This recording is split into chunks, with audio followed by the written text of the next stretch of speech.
So connection isn't an add-on in our classrooms. It's the foundation of learning itself. So why do we as administrators or teachers chase test scores? Doesn't make any sense.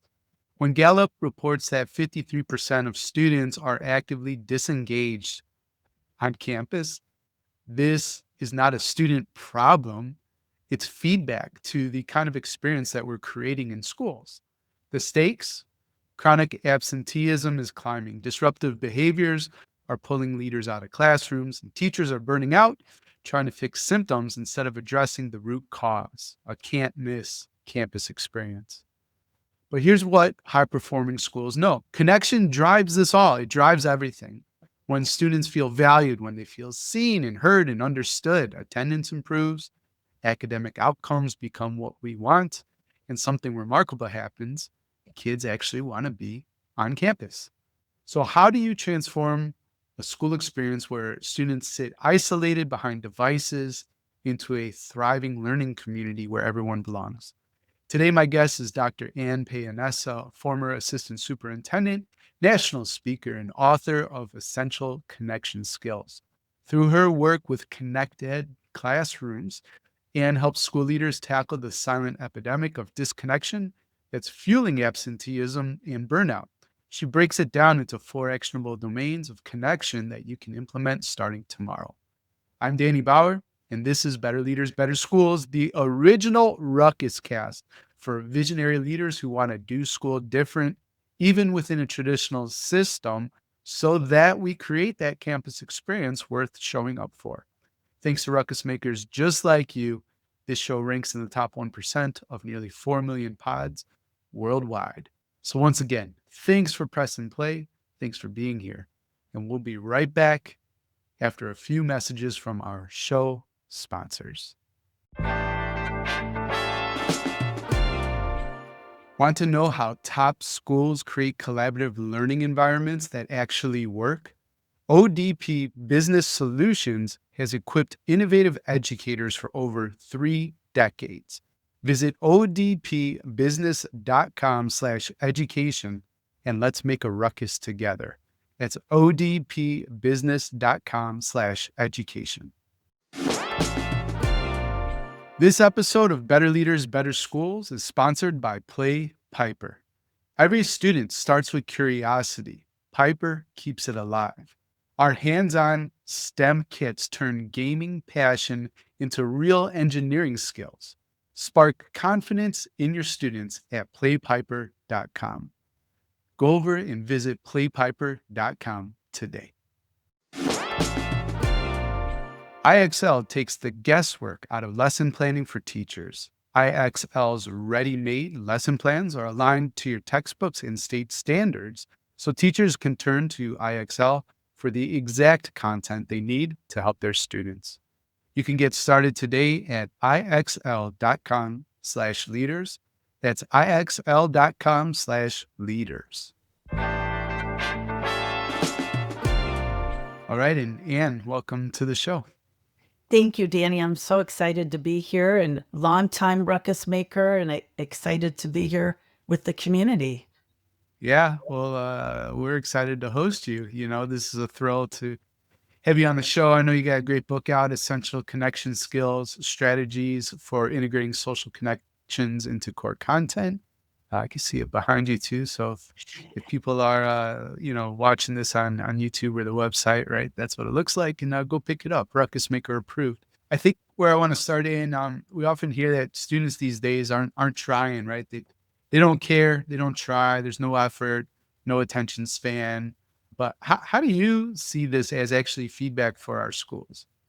100%, Danny. And we do hear that. And because of TikTok, kids can't pay attention. And, we really need to pause and ask, is it the kids or is it what we're giving them, how we're interacting with them?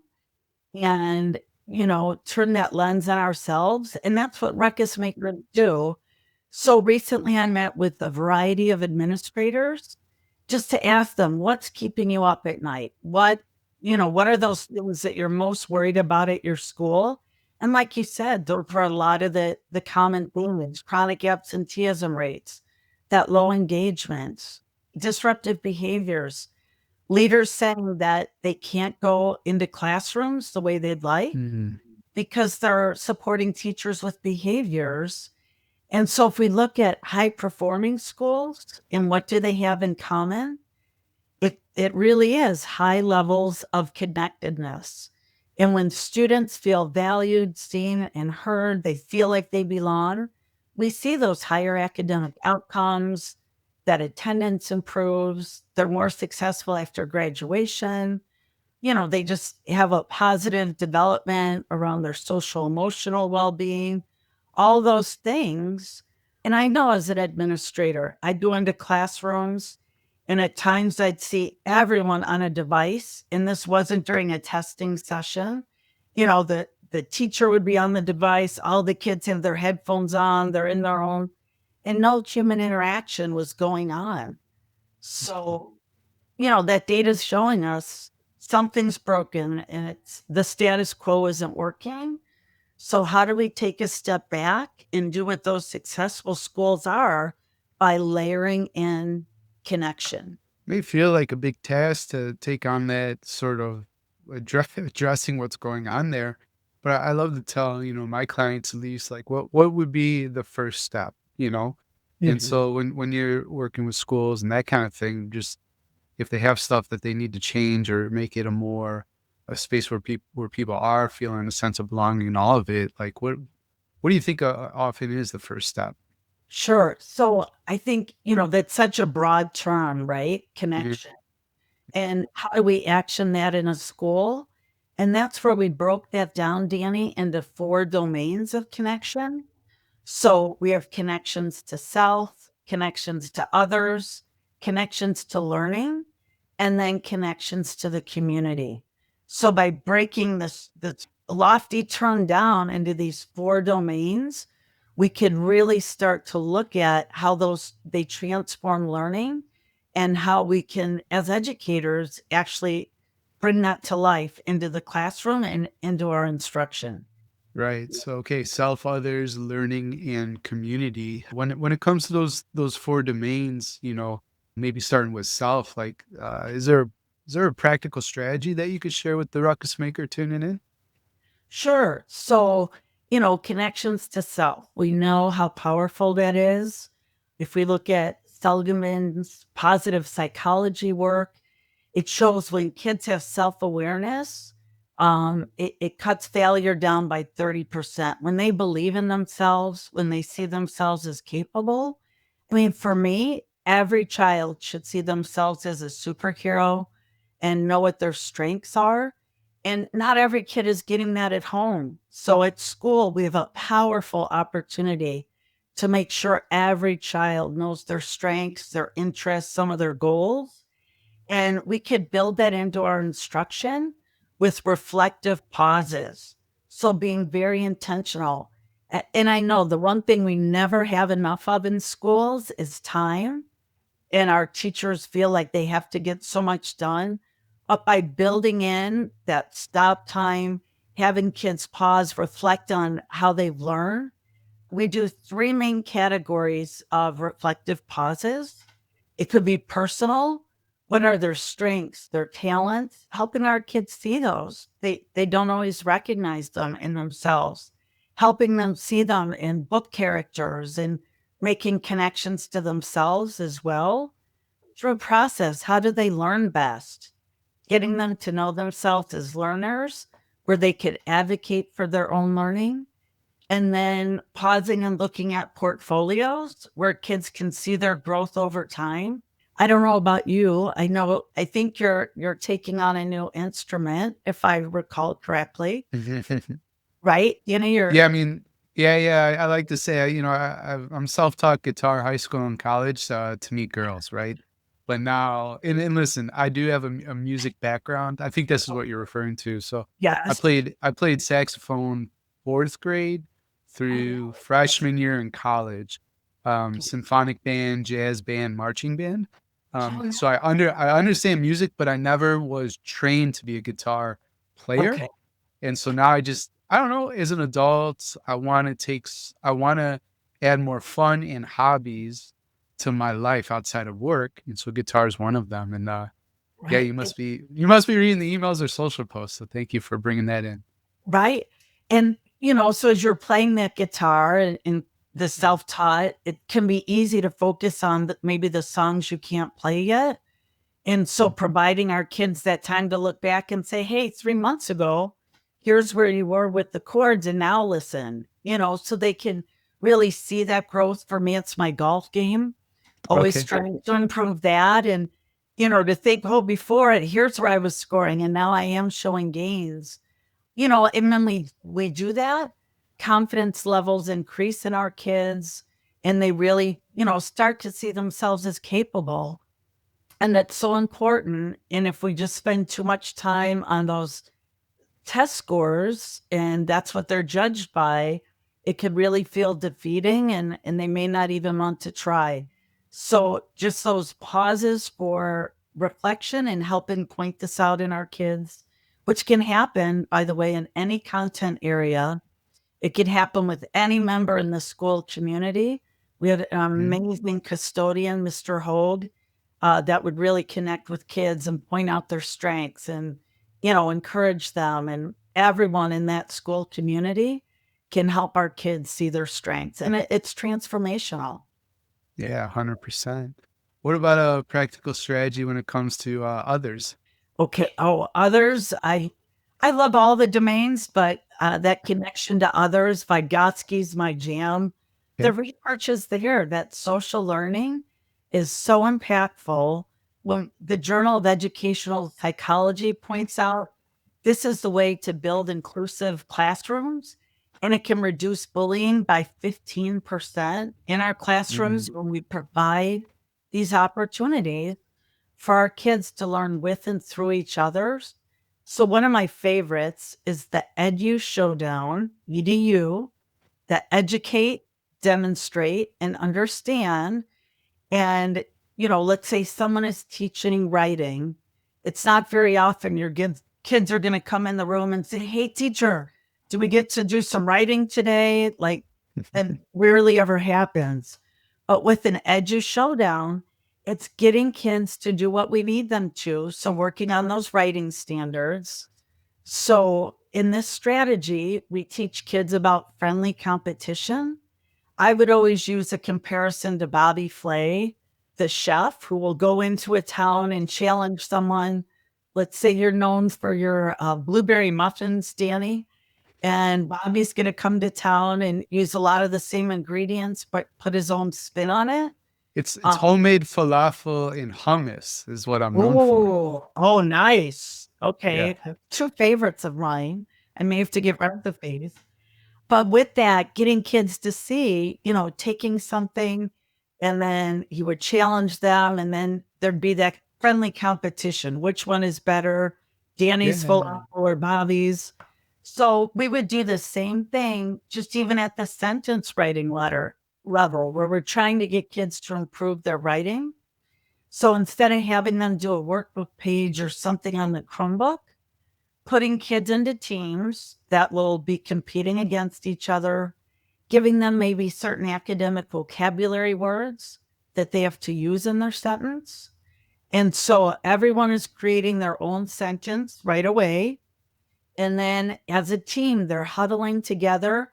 They're comparing sentences. Which one do they want to throw down against the other teams?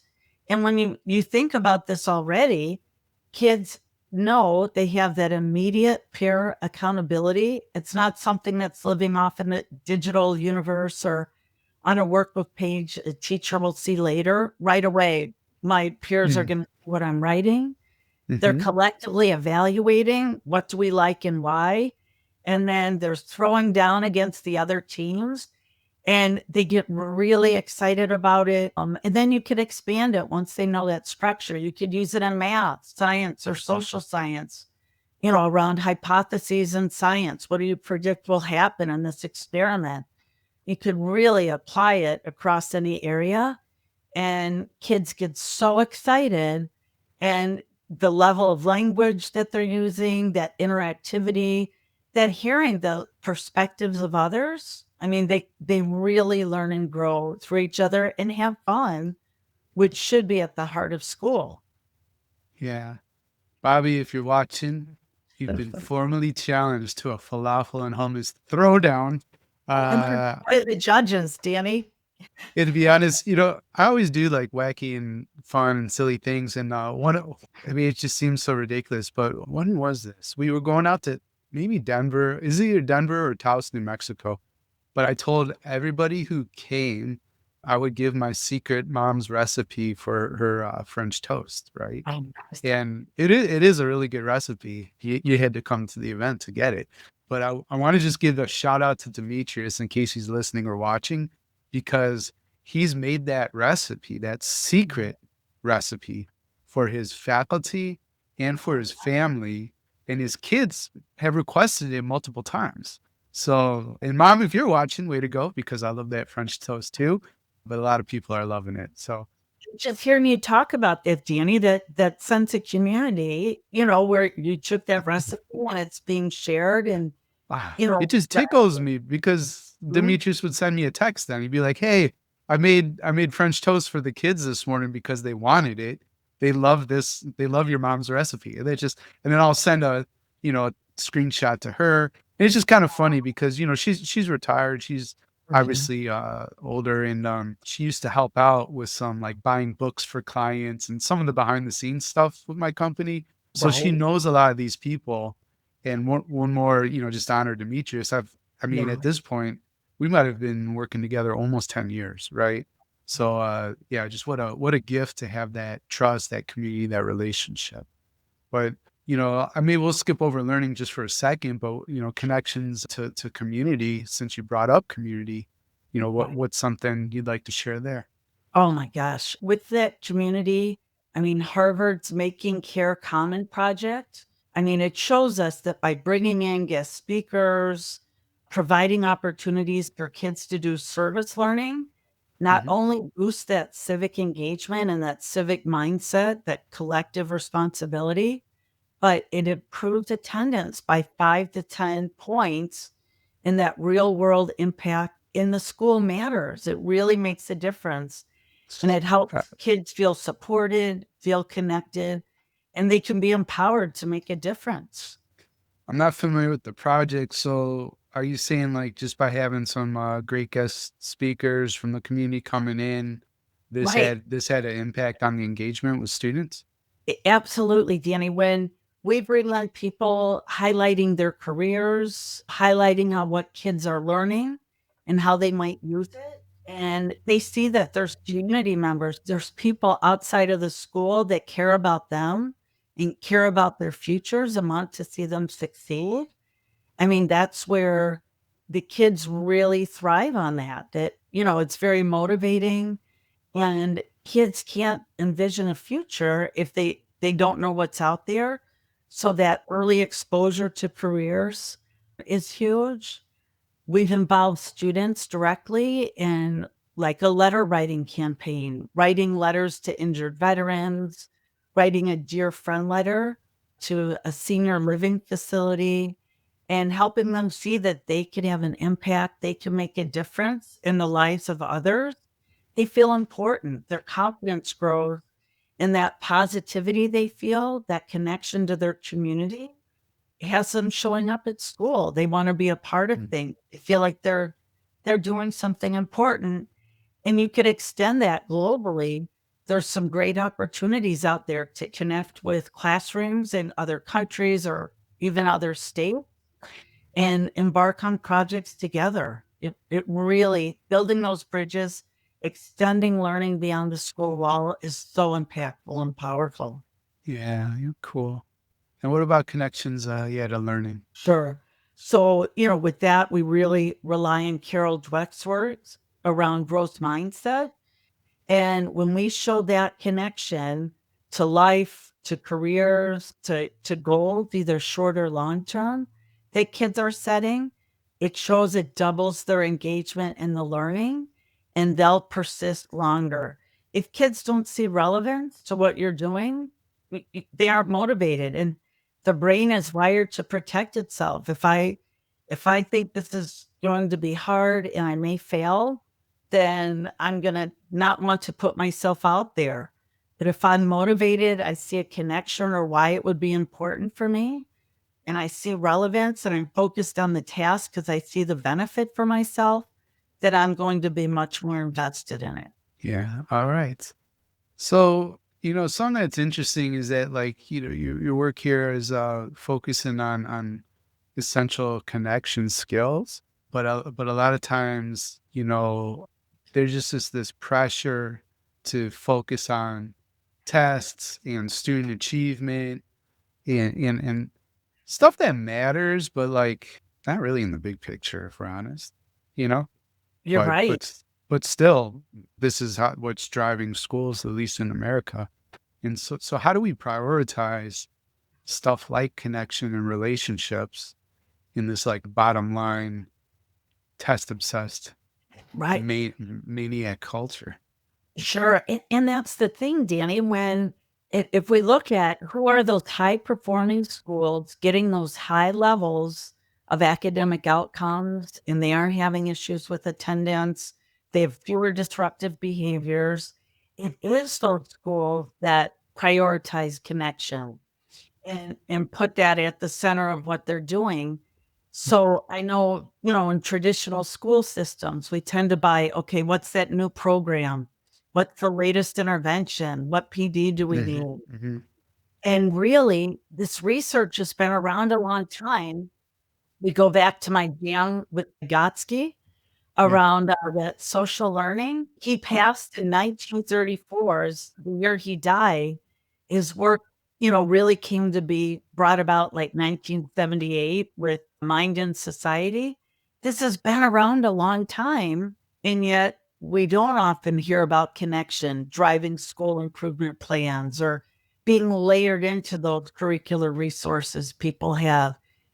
It really is that missing link when we prioritize those four domains of connections, when we action them, we can't leave them to chance. Not every teacher knows how to do that. This really should be part of that work of a highly effective PLC team. Not only the learning standards or language standards, but connection. How is that being at the forefront? And when that happens, then that's when those high test scores everyone is after, and they want those good ratings from the state. They want people to show their school board that improvement. That's when that happens. And I think we so often jump over that, but it really is that foundation of learning. And what Ruckus Makers say, creating schools where teachers and students want to be. When mhm. we prioritize connection, it is that type of environment where everyone wants to be, you're energized, you want to be there, you want to be at school, and then that academic growth naturally follows. It's a good point. I love this talk about how we create these campus experiences we're showing up for. And, Mhm. well, not too recently, I don't know, within the last year, I remember putting a post out there and teachers lost their mind. It was a Gallup research thing that said that 53% of students are disengaged from school. And I said, the problem's clear. We don't create a can't miss kind of experience. And man, like you would think that I said the worst thing ever on social media because Mhm. teachers were really upset, but they kept saying, I'm not a clown. I don't run a circus. I'm not here to entertain. They did bring up TikTok, and attention spans, but Right. nowhere in my post, and of course, it's a social post, you can't get too nuanced. But I didn't say you're not being entertaining. I said you didn't create a can't miss experience. Where my mind goes is like, do kids understand what they're learning, why they're learning it? Do they see it as meaningful and relevant in their life? To your Right. point, the connection between all these four domains. Like if that's there, you're creating a can't miss experience. You don't have to wear bozo the clown nose. That number one, that's stupid. Number two, it would be very frightening if I, as an administrator, walked into class and you, the teacher, were dressed up as a clown right in class. Like, I'm sure you would cause a lot more trauma than our kids are already experiencing.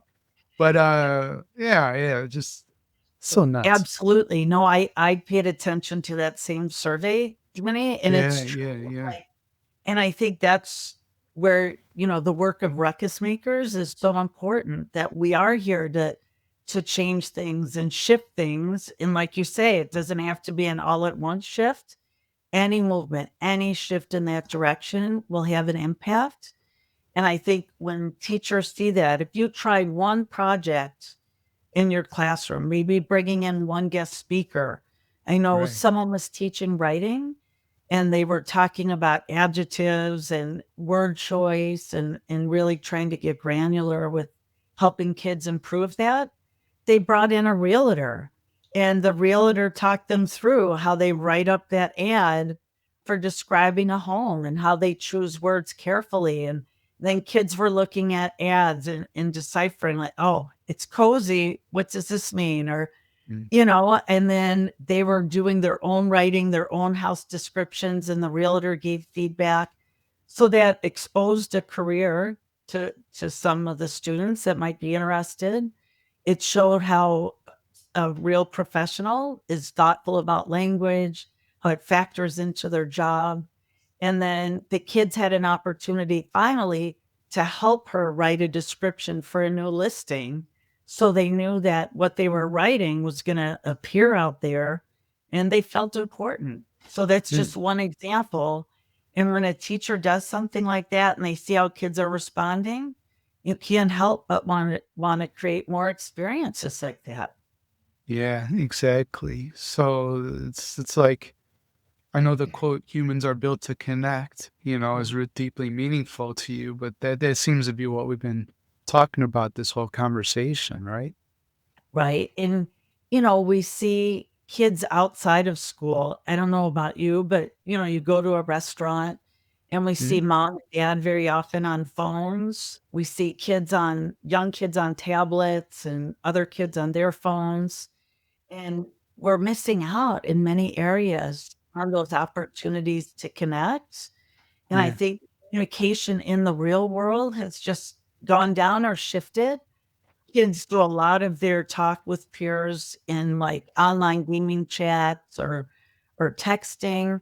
And then when we throw them into a classroom situation and now they have to read body language, they have to read inflection or tone, or it can create some of those disruptive situations where people misinterpret and they don't know how to read social cues. And schools really can and should be social centers that are helping our kids develop these important skills that they'll need. Not only in whatever career pathway, but just in life. We have such an opportunity, and we could layer this into our instruction. Just like, you go to Jamba Juice and you get that shake, you have the option to put in the protein boost or the immunity boost. We have our instruction happening. When you layer in these strategies on top, not only do we get more engagement, better outcomes, our kids are really learning and practicing these important life skills that they'll need to thrive. yeah. Let's talk about relevance in a second, set context, for the question. A few years ago, I spoke to 1,000 school leaders in Mombasa, Kenya. I was a closing keynote. Before I went up there was like a student panel. It was deeply impactful and meaningful. And I'll never forget, there's this young girl from Mombasa who said, "Hey, if teachers would explain like the purpose of what they've assigned to me, I wouldn't use AI, because I only use AI as a shortcut when I don't understand why I'm being asked to do this thing." And to me, that's a missed opportunity of communicating relevance. At least the students perceiving it as busy work or meaningless work. And I didn't talk to the teacher. I have no idea like how they're communicating. But let's just Mm. take the kid's word at it. So how do you recommend Ruckus Makers show students relevance for what they're working on in the classroom, especially when it's probably important, but maybe boring too. I 100%. And calling that out too. Hey, some Yeah, yeah, things that, are hard or we may not like, but let's step back and see when would you use this? What careers link into these skills or knowledge that they're learning? I mean, it's just so important. And even having kids brainstorm, okay, here's what we're learning. Where do you think you might use this at some point? Where would this be used in the real world? Mm. Challenging them to find the careers that it connects to. And then you have obviously some of those too to share with them. And it really makes a difference when they, okay, yeah, I could see that fair in having those conversations at the start of the learning and not just jumping right into whatever the curriculum is.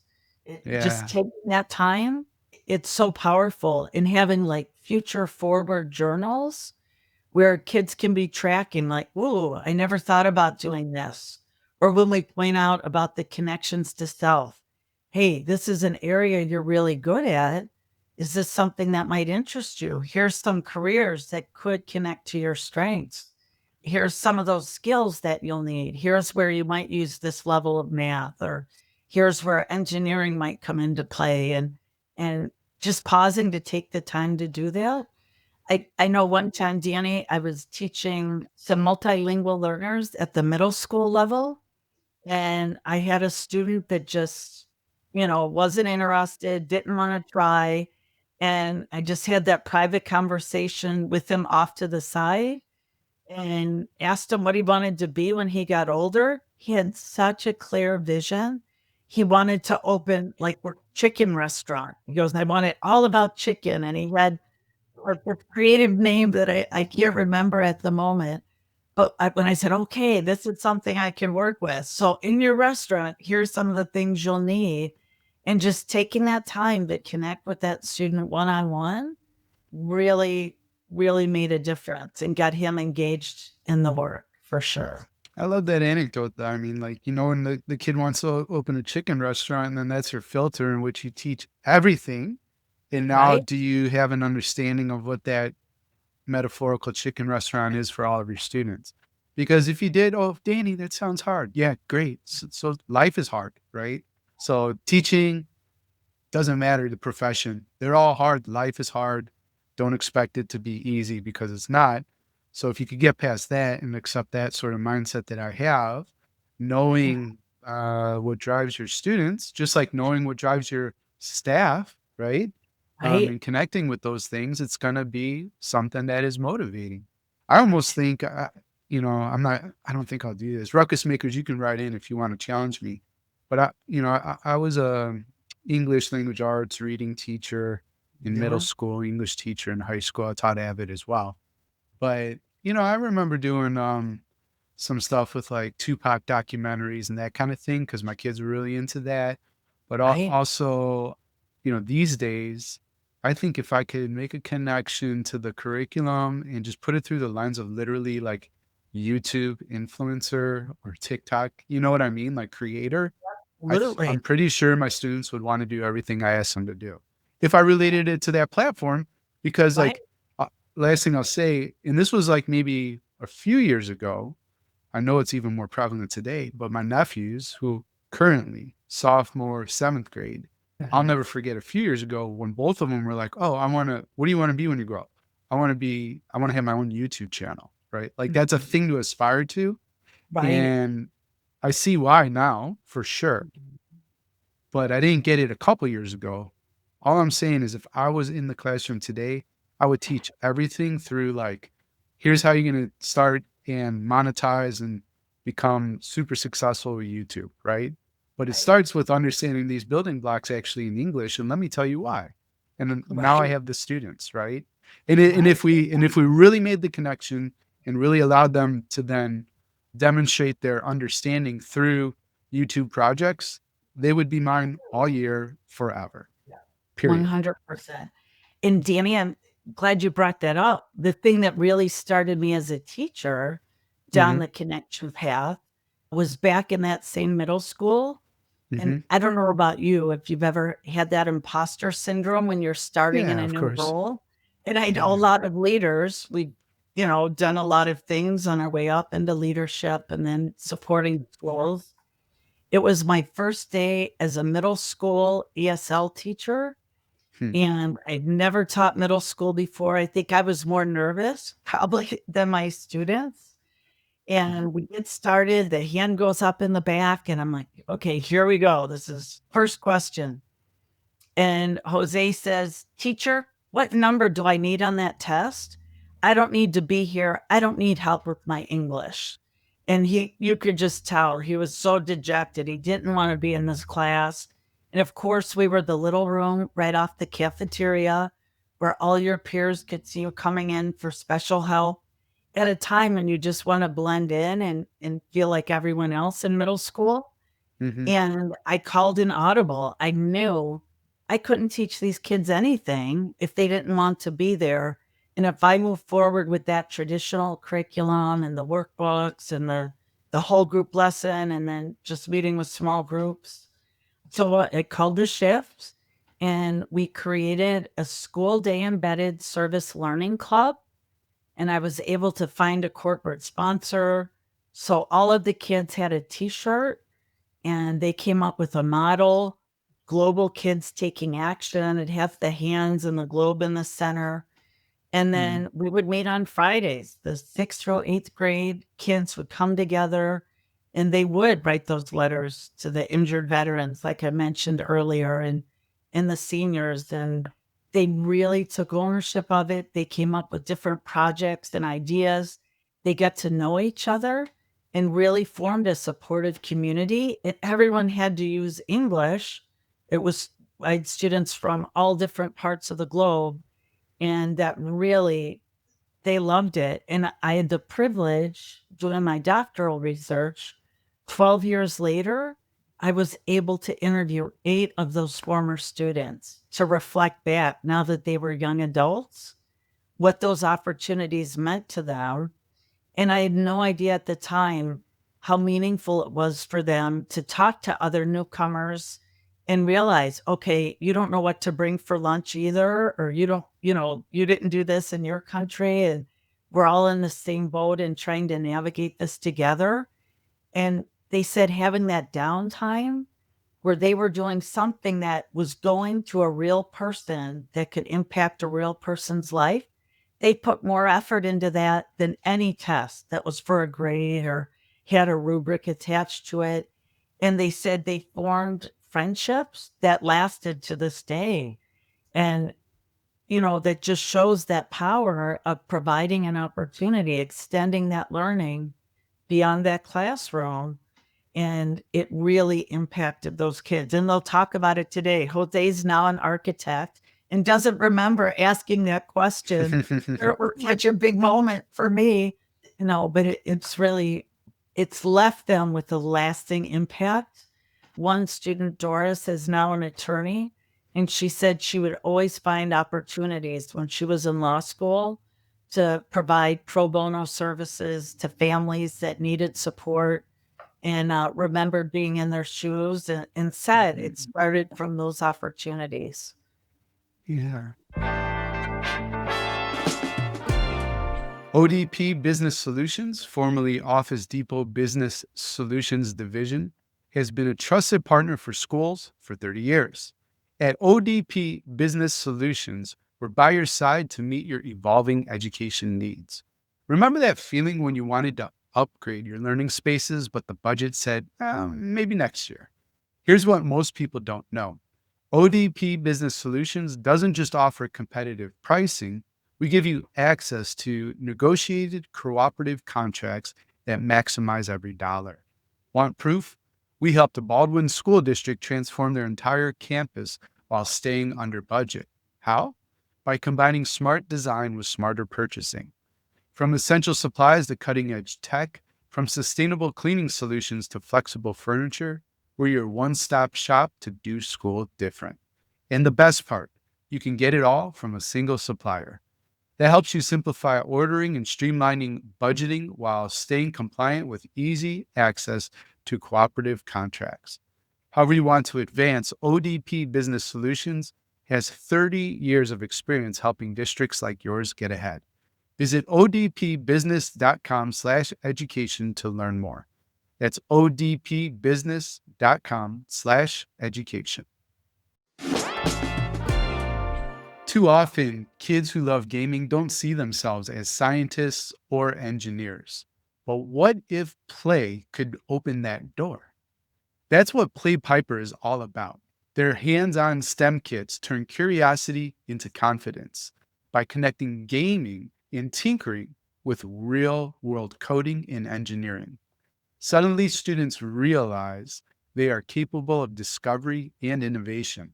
For educators searching for ways to spark excitement and keep kids engaged in STEM, Piper is the bridge. Learn more at playpiper.com. That's playpiper.com to learn more. Teachers love the support that IXL provides in the classroom, and Ruckus Makers love it all as well because IXL also gives school leaders meaningful insights on every level. Put your finger on the pulse of student performance with IXL and its dashboard to drill down to see progress and growth for individual students. You can even customize reports to hone in on the information that matters most to you. IXL helps Ruckus Makers make data-informed decisions that will benefit their students' growth goals. Get started today at ixl.com/leaders. That's ixl.com/leaders. The last question before I ask you all the questions I ask every guest.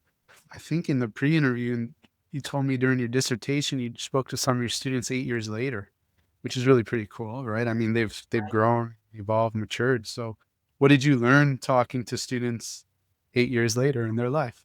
Right. Well, truly, they talked about, they said they could tell, and these again were multilingual learners. They said they could easily tell which teachers didn't have strategies for working with them, Hmm. didn't feel comfortable, just kind of let them sink into the background, fade under the radar, and they didn't feel connected in some Yeah. of those classes. Whereas in some classes where a teacher really made that individual effort to learn a few words or phrases in their first language, made all the difference. But in the classroom, when we did those service projects or when we write to a company, we wrote to BrainPub. We made a plus delta chart of things we loved about it and then suggestions for improvement. And we gave it to them, and it actually went up in the boardroom at BrainPop, and they wrote letters back to the kids and sent them some swag, and the kids felt really important. Their words were heard by this company and in New York. They talked about how meaningful those projects were, and that's where they grew in language and confidence, and that carried over. They took more academic risks and really grew not only in language but confidence, and their grades grew. So taking those times to add connection in any of those four domains really impacts your kids not only at that time, but it stays with them. So if you could put one message on all school marquees around the world, Anne, what would your message be? My message would be connect, experience the power of together. And that would serve two purposes. One, that call to action. And I think if someone saw that, maybe they would just pause and reflect and hopefully think, yeah, when was the last time I intentionally reached out to someone or made a connection? And then I think, two, it also serves that reminder of that power of community. When we center human connection, we have stronger, more resilient learning communities. I'm a big fan of the work of Dr. Vivek Murthy. He's a former US Surgeon General, and he's been sounding the alarm for a while on the silent epidemic, he called it, loneliness, social Yeah. disconnection, that these are actually public health concerns. It impacts mental health, physical health. And really, again, as schools, we should be social centers, connecting people and helping our kids develop the skills to have that social capital and know how to go out, advocate for themselves and others. We really have an opportunity. Right.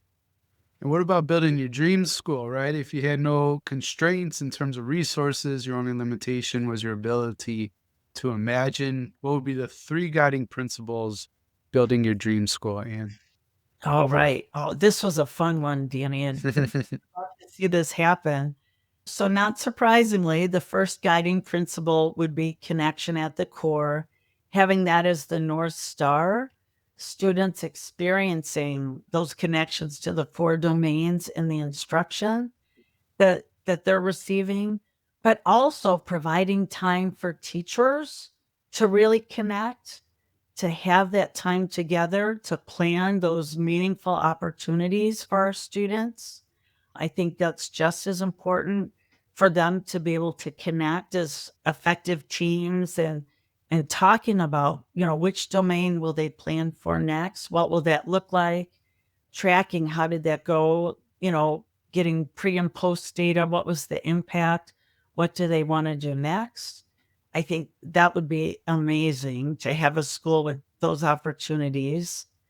The second guiding principle would be safe spaces for all.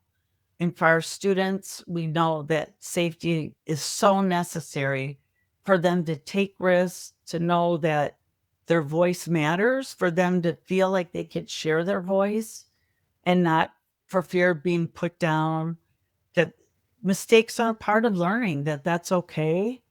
But just as important, Danny, I think really we need to elevate what it means for an effective team to have that safety. Google did a 2-year study and they looked at the highest performing teams and they all had one thing in common, and that was having psychological safety. And I don't know that that's talked enough, about in schools or in teams that, really for everyone to feel like we have each other's backs. I could say anything. I could make my teaching practice public. That's so important. And, I think a lot of us have had experiences in toxic environments where, you're fearful or people are talking about each other, kind of like high school clique behavior. And it really takes the focus off of the kids and what they need and how we can work to our best as a team to make breakthroughs. In business, those teams that had that psychological safety, they're the ones who came up with market breakthroughs. And we're trying to break through with our kids and provide that instruction that's going to connect with them, that's going to help them achieve and grow personally, but have those academic outcomes. And I want to give a shout out right now, along with my work through my connected classrooms. I've just joined a team out of West 40, and we're going into Chicago public schools. We're school improvement specialists. So we'll be going into the lowest performing schools in Chicago over the next 4 months. And this team, just in the short time that we've been together, we've read about that team psychological safety. We've watched videos. We've talked about what it means to us.